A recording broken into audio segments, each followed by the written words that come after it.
Hi guys, இன்றைக்கி ஒரு சூப்பரான பிரேக்ஃபாஸ்ட் ஐட்டம் ரவை இட்லி. ரொம்ப சாஃப்டாக மெத்துன்னு ஈஸியாக ஒரு 30 மினிட்ஸில் பண்ணிடலாம். வாங்க எப்படி செய்கிறதுன்னு பார்ப்போம். அதுக்கு முதல்ல நான் 2 கப் அளவுக்கு ரவை சேர்த்துக்கிறேன். இதில் தேவைக்கு உப்பு, அப்புறமா 1/4 லிட்டர் அளவுக்கு தயிர் சேர்த்துட்டு இதை ஒரு மிக்ஸ் மட்டும் பண்ணிக்கோங்க. இப்போது இதில் கொஞ்சம் கொஞ்சமாக தண்ணி சேர்த்துட்டு இதை இட்லி மாவு பதத்துக்கு வர வரைக்கும் கொஞ்சம் கொஞ்சமாக தண்ணி சேர்த்து இதை மிக்ஸ் பண்ணி வச்சுக்கோங்க. இந்த மாதிரி கன்சிஸ்டன்சி வந்ததுக்கப்புறமா இதை க்ளோஸ் பண்ணி ஒரு 15 மினிட்ஸ் அப்படியே விட்டுருங்க. 15 மினிட்ஸ்க்கு அப்புறமா நான் ஒரு கேரட்டை துருவி வச்சுருக்கேன், அதை இதில் சேர்த்துக்கிறேன். அதே மாதிரி ஒரு பச்சை மிளகாவையும் குட்டி குட்டியாக கட் பண்ணி வச்சுருக்கேன், அதையும் இதில் சேர்த்துட்டு திரும்பவும் இதை நல்லா கலந்து விட்டுக்கோங்க. இப்போ இதில் நம்ம தாளித்து விடணும். அதுக்காக நான் ஒரு தாளிக்கிறதுக்கு ஒரு பேன் வச்சுருக்கேன். அதில் கொஞ்சமாக எண்ணெய் சேர்த்துட்டு இதில் கொஞ்சம் கடுகு, கொஞ்சோண்டு கடலைப்பருப்பு சேர்த்து ரெண்டும் நல்லா பொரிஞ்சதுக்கப்புறமா இதில் கொஞ்சமாக கருவேப்பிலை சேர்த்துட்டு இப்போ நம்ம மிக்ஸ் பண்ணி வச்சுருந்தோம்ல மாவு, அதில் இதை சேர்த்துக்கோங்க. சேர்த்துட்டு இதை நல்லா மிக்ஸ் பண்ணி விட்டுக்கோங்க. நல்லா மிக்ஸ் ஆனதுக்கப்புறமா இதில் நம்ம கொஞ்சமாக பேக்கிங் சோடா சேர்த்துக்கணும். இது கம்பல்சரியாக சேர்த்துக்கணும், ஸ்கிப் பண்ணிடாதீங்க.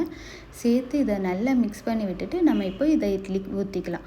இது ஒரு 15 மினிட்ஸ் டு 20 மினிட்ஸ் வரைக்கும் ஆகும் வேகிறதுக்கு. ஒரு 15 மினிட்ஸ்க்கு அப்புறமா இதை ஓப்பன் பண்ணிவிட்டு ஒரு க்ளீனான கத்தி வச்சு நீங்கள் குத்தி பார்த்தீங்க அப்படின்னா கத்தி க்ளீனாக வந்துச்சுன்னா இது வெந்துருச்சு.